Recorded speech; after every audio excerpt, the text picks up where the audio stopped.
I'm as mad as hell, and I'm not going to take this anymore! Hi, this is Michael Uslan. You're listening to Batman on Film.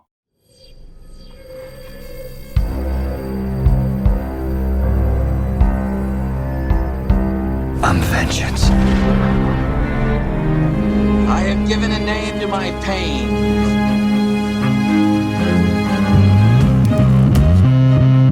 The Batman. Always waiting for some Batman to save you. It's simple. We kill the Bat of Gotham. I'm Batman.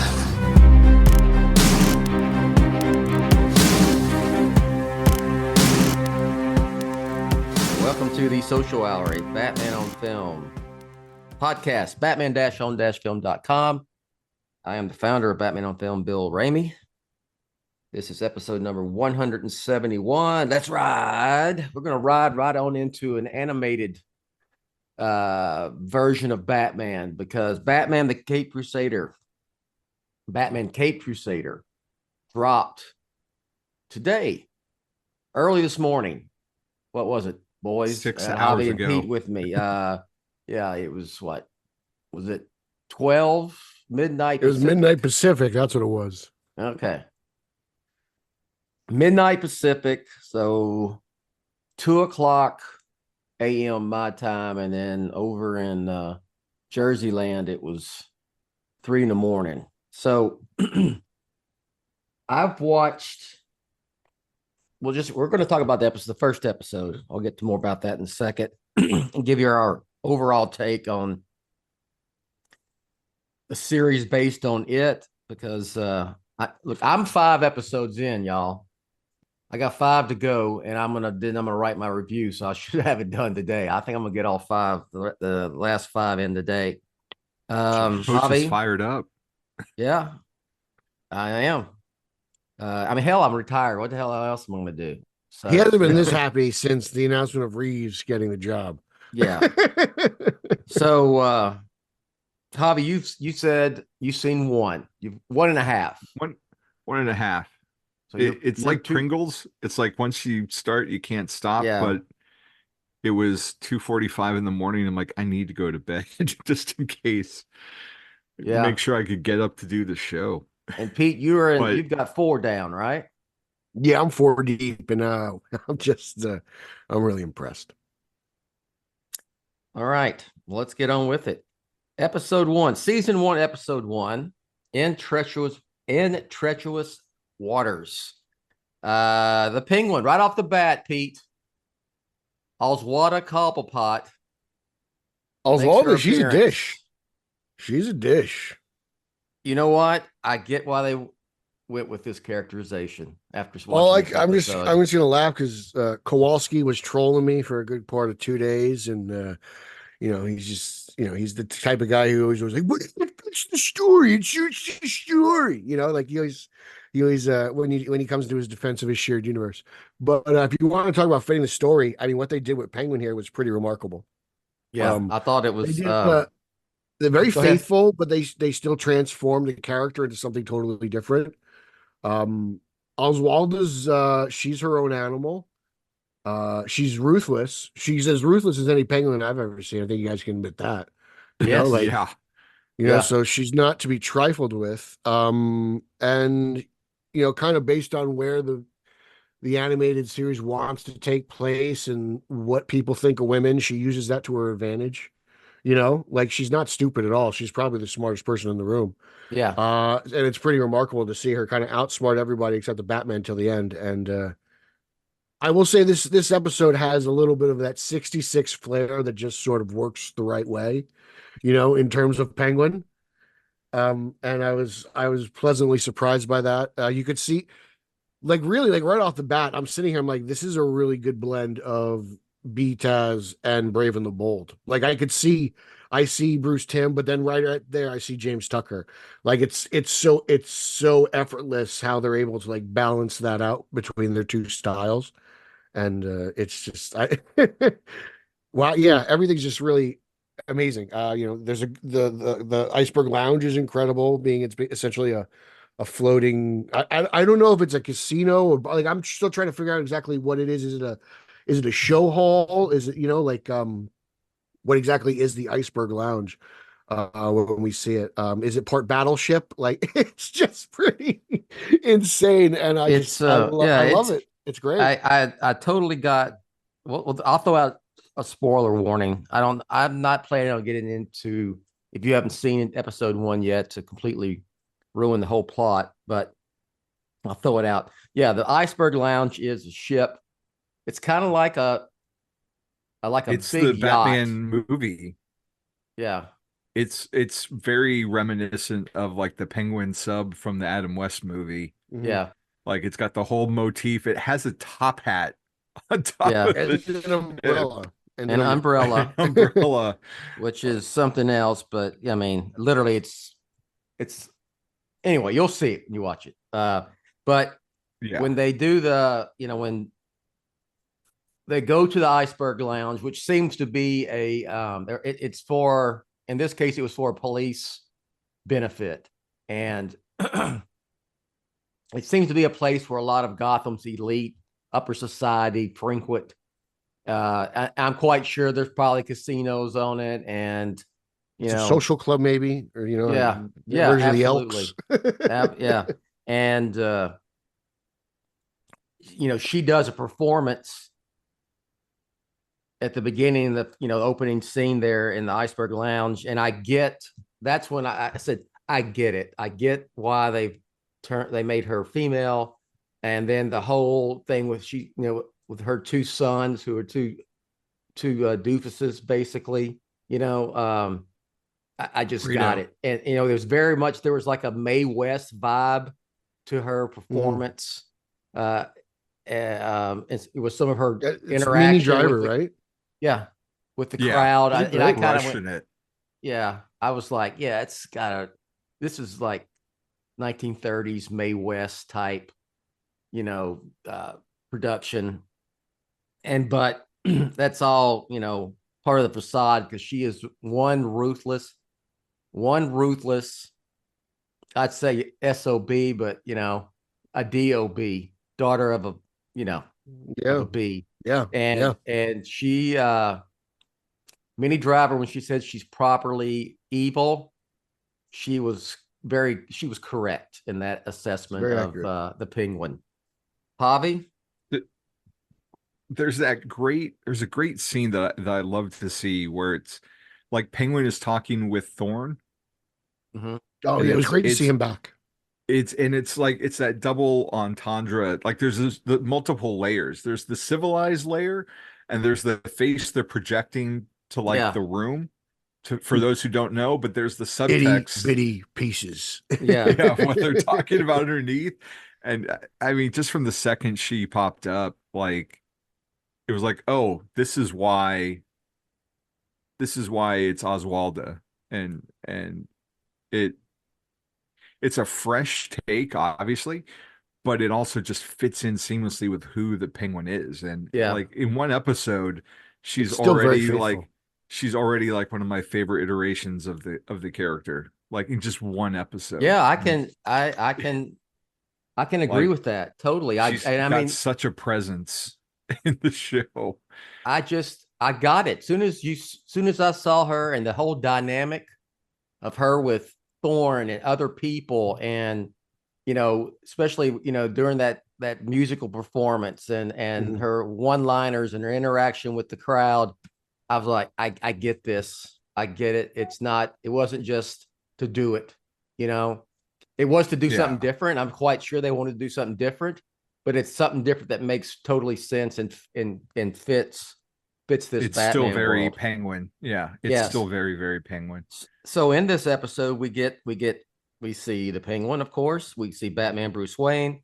We see Alfred, who Batman only refers to as Pennyworth, never calls him Alfred.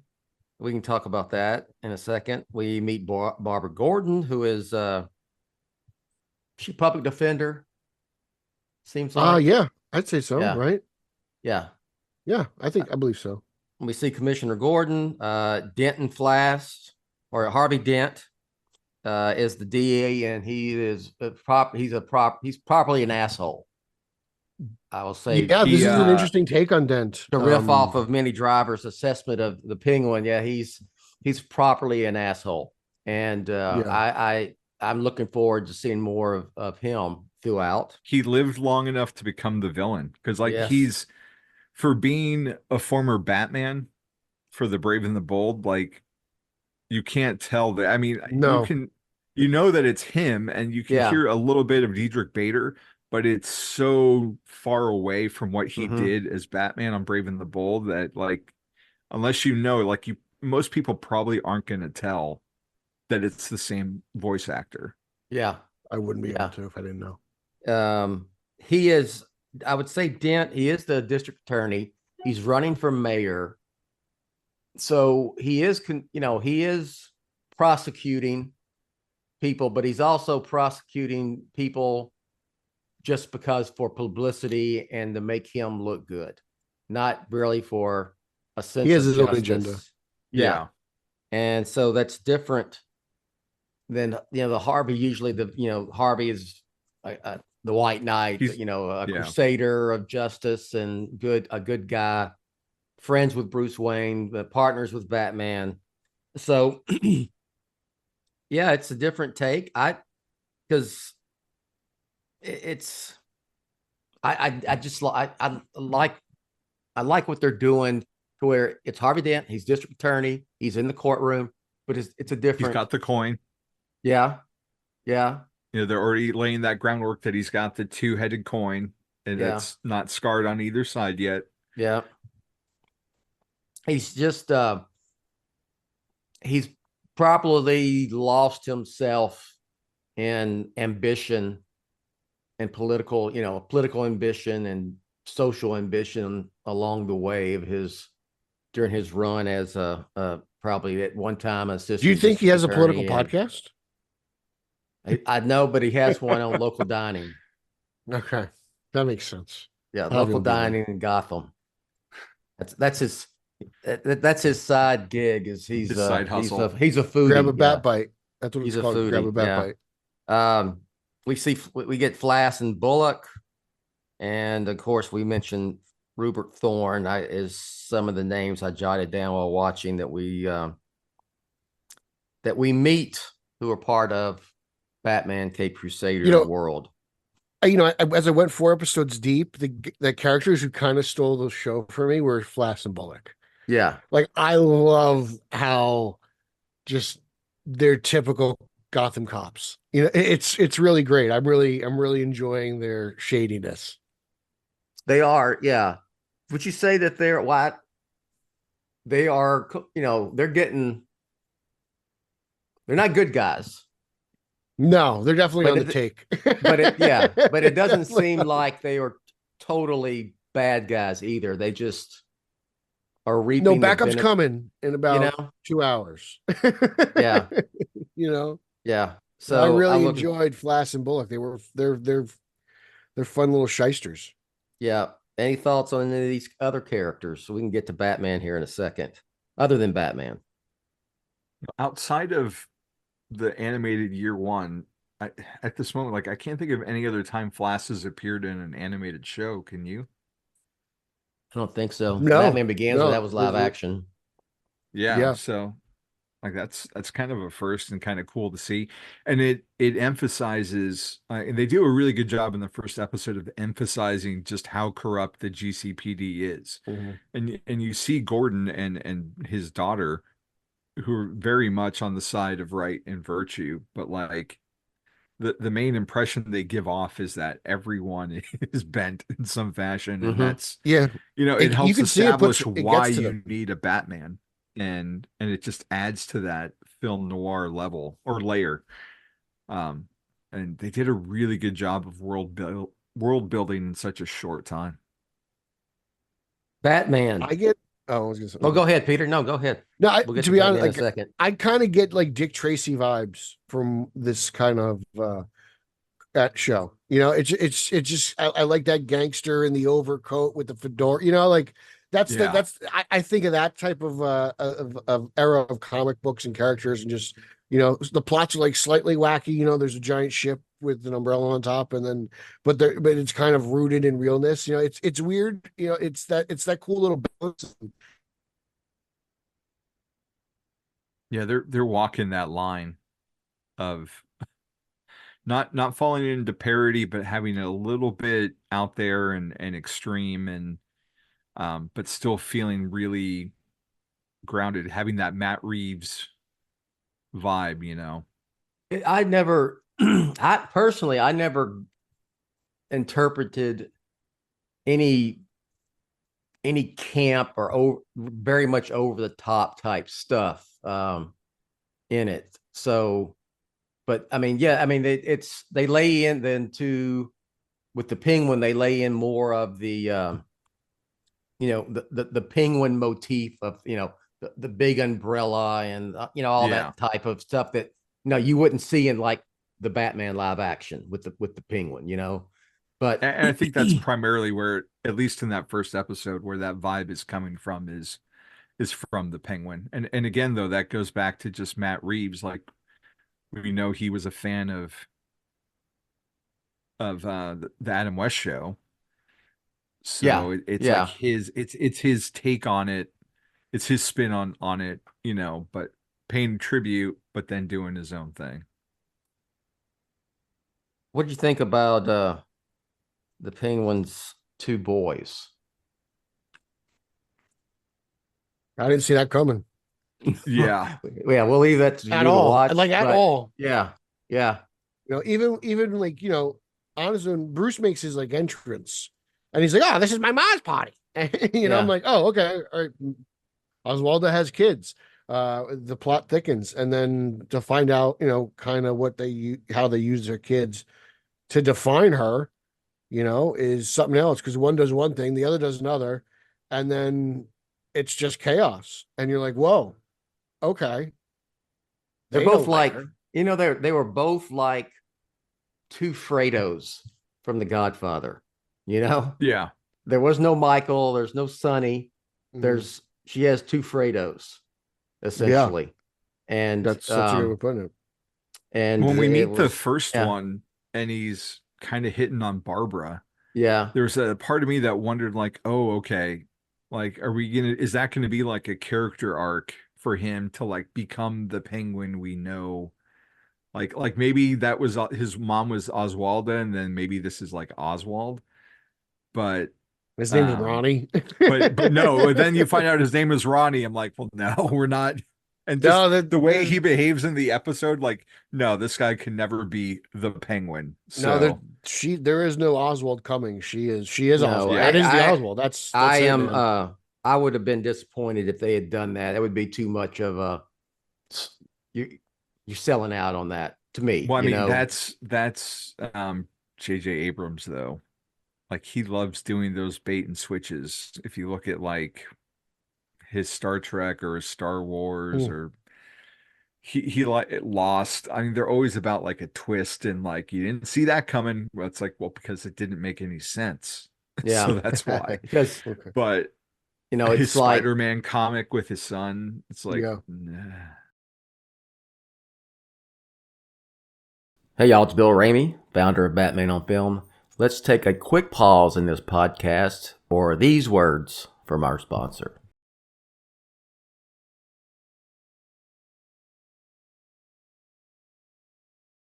It's like, you know, Joker, Joaquin Phoenix, Todd Phillips film. You know, there's always that, well, he's not the real Joker. He's the inspiration for the real Joker who's coming later on. You know, it would be some kind of something like that I would go, you're selling out. Come on. You made this decision. And on top of that, it works. It works really, really well. Yeah, it works pretty effortlessly. I would say to anybody that had reservations, and there were some people, you know, there was a lot of nonsense over the reveal that they made the Penguin a woman when that was revealed last week. Look, you can't. People have their own. You know, your taste is your taste.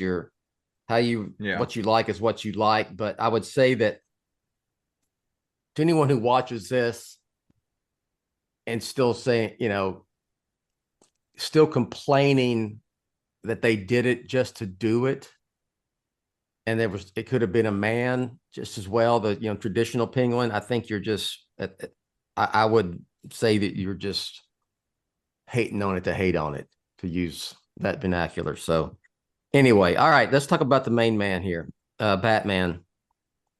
Start off right off the bat. Hamish Linklater, I love his Batman voice. Yeah. And he as Bruce Wayne sounds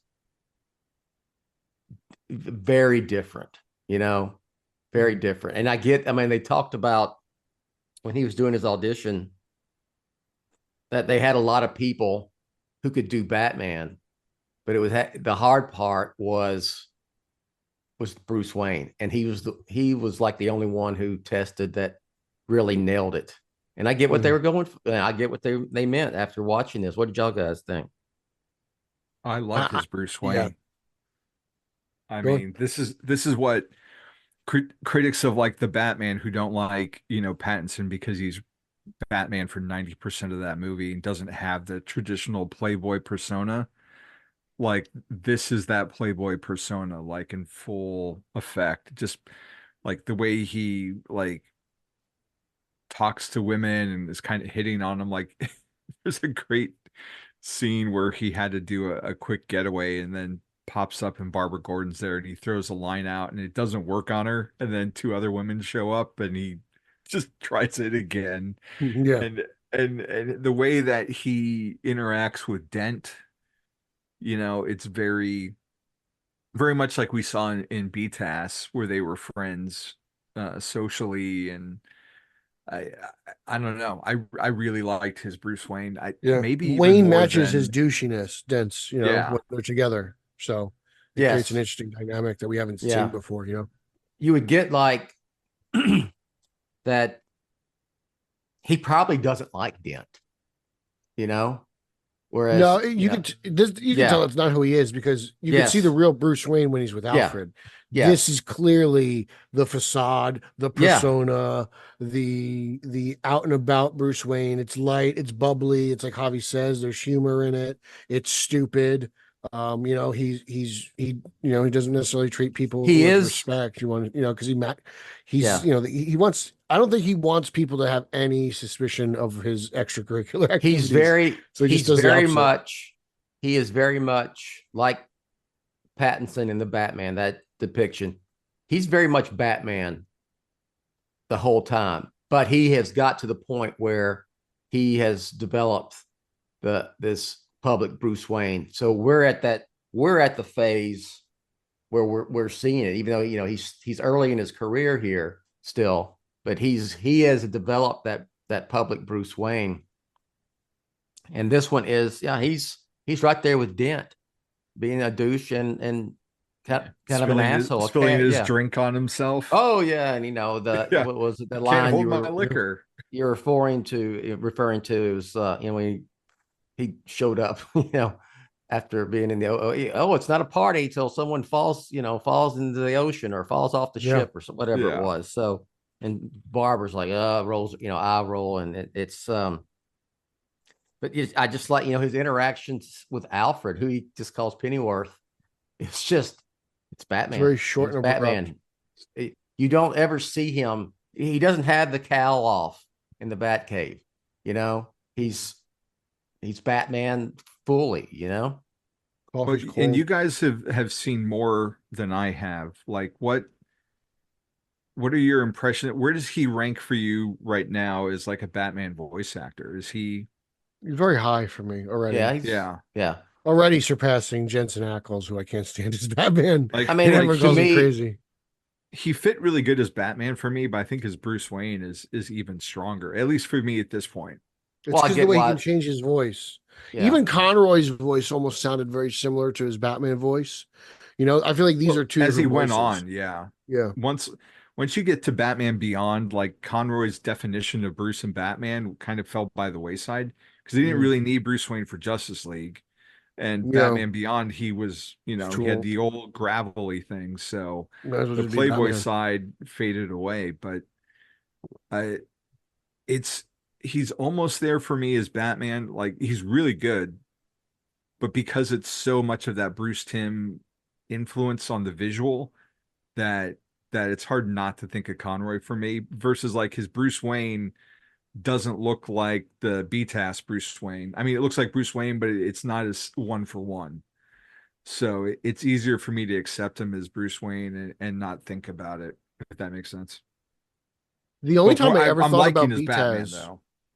The only time I ever thought about BTAS while watching this was when they were doing like establishing shots of like buildings and stuff, like those kind of like matte portrait. They almost look like paintings. Like that made me think of BTAS. But outside of that, I never really thought about it too much. I was just kind of captivated by what was going on screen to really notice. I didn't. Yeah, it's got the Bruce Timm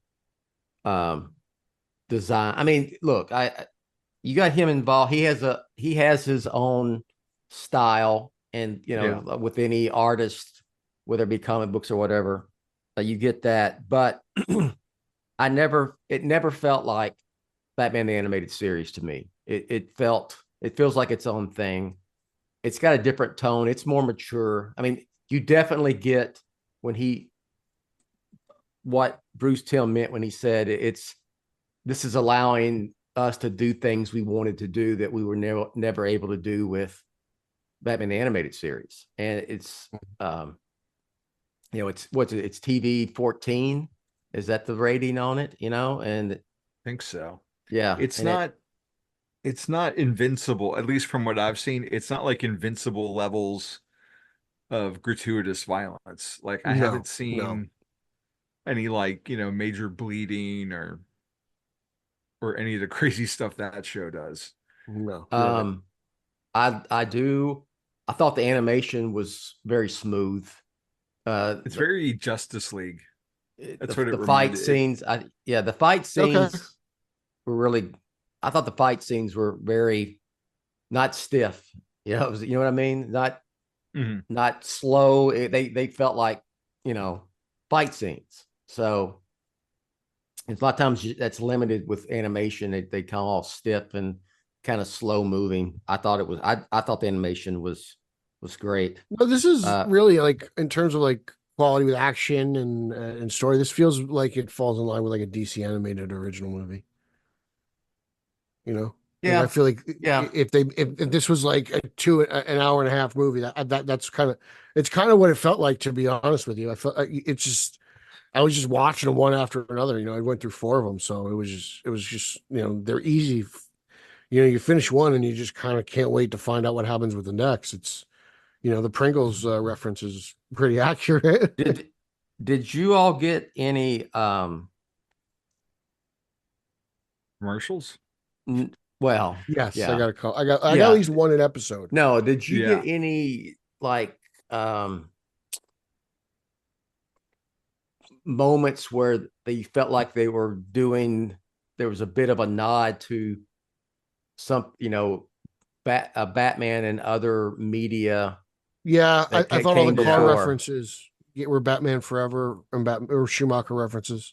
It was just very nice car. Like the chick stick the car is the new. There was, nice car is the new chick stick the car. There was that. There ain't no. Yeah, there was that too. Yeah, that was very 89. There's little love letters in there. Yeah, that's what I thought. I just wanted to ask you all if you got the same thing. And I like it when it's very subtle like that. Yeah. I don't like the over the top. Hey, look, this is what this is. This is from Batman. Hey, Robin, look, this is actually that Batman. Yeah. So it was enough to give you the vibe, but they didn't commit like 100% to it, like word for word. So you could have that. Wait, was that a nod, or was that not, or just a coincidence kind of thing? Yeah. Well, I'll tell you this. Who's been paying attention. That's what it shows. Speaking of the Batmobile, we are introduced to it, and what did you think about that scene? It was I like how he uses it. Yeah. Yeah. I think his little silhouette within the Batmobile looks great too, by the way. Like it's, obviously they can do what they want, but it looked good. The car itself is interesting. Those who don't like the sports car look may have a problem with it because there's literally no wings or anything crazy. But I dig it. It's cool. How long do you think it'll take McFarlane to make action figure Batmobile? What do you think? You think he's on it? I mean, he's already got the mold to make a good I would, Javi, I figure. literally thought of you when I saw him because I was like, if I buy that Javi action figure and I paint those gloves black, then I have the figure for this TV show. It's true, pretty much. Pretty much. The only difference is the belt on the McFarlane is a circular buckle, but the show is squared. Otherwise, it's almost perfect. Minor details. Yeah. The bat it's got the ears. It the original Batman bat just was the bat wings from Detective 27. There's nothing a Sharpie can't fix. And then it does have the bat ears to the points. Yeah. I really like that Batmobile scene. It comes in, there's a chase, not to give anything away, but there's a chase involving Barbara Gordon, who's driving, being chased by some goons that the Penguin sent. And just that little exchange, Batman gives her a nod and she kind of nods back to him in that way. And it reminded me not of something Batman, it kind of reminded me of Superman 78 when Superman saves Lois in the helicopter scene. He's talking to her and she's just kind of, shaking her head, he's like, I hope this doesn't put you off flying. Yes, it's still, statistically speaking, it's still the safest way to travel. And she's just shaking her head. And it was kind of like being in awe, that there he is, the Batman is real and he saved her. So I mean, he's pretty much kind of an urban legend at this point, really. Like a lot of people don't believe in the Batman yet. And they said this is like Batman. He takes care of that. Mm-hmm. So it's early. It's early. Yeah. There's still some non-believers. Yeah. Do you think this Batman kills? No. Like, I don't know if they address it, but it made me wonder.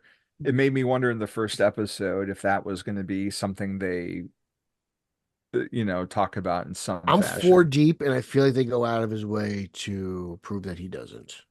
You watch, the further you go, there's things he does that make you go, okay, he's not in. This is definitely like the kind of like the idealistic true blue Batman in my opinion. He is not into like any weapons of any sort. He's not a fan of. Yeah, I'll put it that way. No guns, no killing. So, see, there's another one of those little nods. They had that nod to Batman, The Dark Knight Rises, and there's a lot of love in there, man. Yeah. It's I really enjoy it. I'm going to now watch the next 5 as soon as I finish up here. So, Javi, Pete's 4 episodes in. When are you finishing this off, Pete? Maybe Sunday-ish. I got work later today. I got plans I got work Friday. Maybe I'll fit a couple episodes in Friday, but I'm probably by this weekend. I mean, you said it's 10? Mm-hmm. Yeah. Okay, so almost halfway there.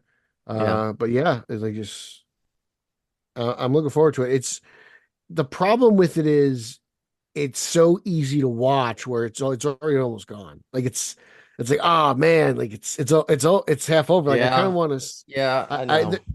Because I'm enjoying it so much, I'm almost at the point where, like, I kind of want to savor this and maybe do it a little bit slowly, just because if I like what I see so far, I can only imagine what's going to happen by the end. Because I mean, there's obviously other characters they have to introduce, right? Just by the nature of Batman. So I'm like, well, if I'm liking what you're doing now, I can only imagine what you guys get up your sleeves later on, especially with some real heavy hitters. Like the Oswald stuff was a test for me, to be honest with you. And right off the bat, I think they nailed it. Just it was like, okay, I trust you now. Like you guys, that was a pretty big leap of faith there, and you guys did it effortlessly. So, I just at this point I'm just like, man, I think you got to kind of just maybe slow down a little bit and just enjoy it. Just enjoy that ride. I'm with you because there is a bit. I'm going, yeah. You just mentioned that. I said I'm halfway done, and I'm gonna have the rest done today, and then it's over. All that waiting and it's over. Yeah, that was Remember when people were crying because they were like, we're gonna shop these rights around, and and now you watch it and you're like, oh man, don't you guys feel like an idiot? Yeah. Javi, what's your plan on watching this? I'm gonna crank out a couple more today, and I'm the same boat as you guys. Like I want to get through it because I don't want to get anything in the back half spoiled if there is anything to spoil. Yeah. But at the same time, I want to like enjoy it and savor it and not just burn through it to burn through it. So hopefully by the end of the weekend, I'll have it done. I will say it's going to be sad that it's come and gone, but on the other hand, like how many times have I rewatched BTAS or anything like that? So I'll say that it's short. I mean, you get them pretty quick. What, 23, 25 minutes, something like that? Yeah, they're around there. Yeah. I would also say to anybody who's wondering, they are, because we talked about it just guessing previously, the style of the episodes, they are tell individual stories, but there is continuing threads. The serialized characterization. Yeah, there is that. And I know we're going to talk about the rest of the episodes in other podcasts, but I will just to tease, love what they did with Clayface. Yeah, I saw that and I was like, okay. I love what they did with Clayface. And I was like, someone's been banging that drum. Yeah, so. It's very clever. Very clever. And I'll leave maybe a little tease. But I'll leave it at that. Very clever. All right, let's wrap it up. Yeah, go ahead. Well, what about like the theme song? Sounds like Batman music to me. I love the intro, actually. I don't remember the theme song too much, but I really like that intro. I like that kind of gravelly look they did there and the quick shots. It reminds me of like the tunnel scene in Rises. If it was black and white, I would have no problem. The show, yeah. Yeah. After seeing that intro, I'm like, I kind of want. I mean, you could adjust your TV. Yeah, just go into your settings. Anybody can make your TV black and white. But when it's when something's made in color and you see it in black and white, it's instead of being made for black and white, kind of like the Superman costume with George Reeves. That when it was black and white, that costume the cape was brown, the red was brown, and the blue was gray. Interesting. One of the most interesting movies I ever saw, when I originally saw it in color, that I saw in black and white, and it was even better, was Logan. And I was surprised at how much I love that movie actually in black and white. I know Javi's a big Justice is Gray guy, but I'm going Logan. That movie is so washed out to begin with. You didn't even need to make a Justice is Gray. We're coming for him. Here we go. I know. We're going down in Texas. Oh, they're always down in Texas. Anyway, what am I saying? I'll just hide behind Bill. All right. I like the music. I like the theme song. Like it's got that noir vibe, but and I've watched that intro a couple of times because they posted on YouTube the day before. But it's not catchy like a theme song typically is, but that's not like the Batman's theme song, Yeah, it works for the show really well. Mm-hmm. But as of this moment, like it's not the BTAS theme, it's not the Brave and the Bold theme. It's got its own vibe, and that's good. But it's very subtle. It's very subtle, and I think that's maybe what they were going for here. It's not over the top. It's not any, just. I don't even remember it honestly. Coming at you. I mean, it sounds like. I'm trying to think of it right now, but I'm just hearing Catwoman's theme from the Batman in my head. So maybe it's the sleep deprivation. Yeah. All right. Well, there it is. There's episode 1. We just this is just to give you our reaction. And hey, I'm thumbs up. Even if I had just watched 1, I'd say, yeah, I'm hooked on this. I'm ready to binge it. It's a must watch. I don't know how many people have Prime. I don't know how this is being distributed. I think the entire country has Prime, to be honest with you. You know, how does this, I'm wondering, because we do have people who listen from not in the United States. I guess I'm assuming Prime is just, you can get Prime anywhere worldwide. And I don't know. It's not my forte. So to be honest, I was shocked when I knew they had it in Montana. So don't ask me. I mean, there's different Amazons, because there's they're talking about like McFarlane. I was trying to get this Flash Wally West figure, which was Walmart exclusive, but it was like an Amazon exclusive in Canada. So I've ordered stuff from like Amazon UK and Amazon CA. I guess what I would assume they have a video component to that as well. I guess what I'm really saying, that really about Prime is this available worldwide? Is it available just about anywhere? Or because there's always that stuff with the Max. I can't watch this and that because this is out, but we don't have this. So I don't know. I'm not even sure, but I feel like everybody has. Here's the bottom line. If you have access to it, watch it. Okay. Yeah. That's that's all I got. That's great. All right. If y'all want to mention anything you'd like to plug, that would be fine. Other than that, we're done. Here, Pete, go ahead. You can follow me personally at Pete Illustrated. If you want to follow my podcast, you can follow Straight Outta Gotham at @straight_O_G. There's a Facebook group and a Facebook fan page. I have a Spider-Man podcast at Spidey Coalition. Brian Lauer and I, we do a monthly recap show at the Batman Book Club, so make sure you check that out. And then BatmanOnFilm.com, Batman on Film, YouTube, and wherever else you can hear Announcer Rachel. It was nice to hear you guys happy. I've got Peter's Pizza podcast coming up next. Okay. It was nice to hear you guys happy reading the Batman July comics. That was a nice change of pace. I would thank you for printing comics that are enjoyable. DC change. Javi, got anything? The JamesBondDossier.com. I've got written reviews for the James Bond comics. On YouTube, I've got The Flash Up to Speed with Wally West, where I break down Wally's run issue by issue. And of course, Batman-on-film.com. Been writing with the old gunslinger a lot on Batman animation the last month. Oh, there you go. And got a Batman Forever unboxing video that just came up, and then comic reviews.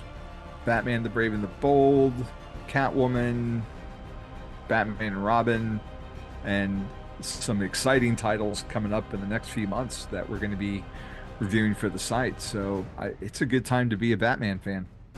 Yeah, feels like it.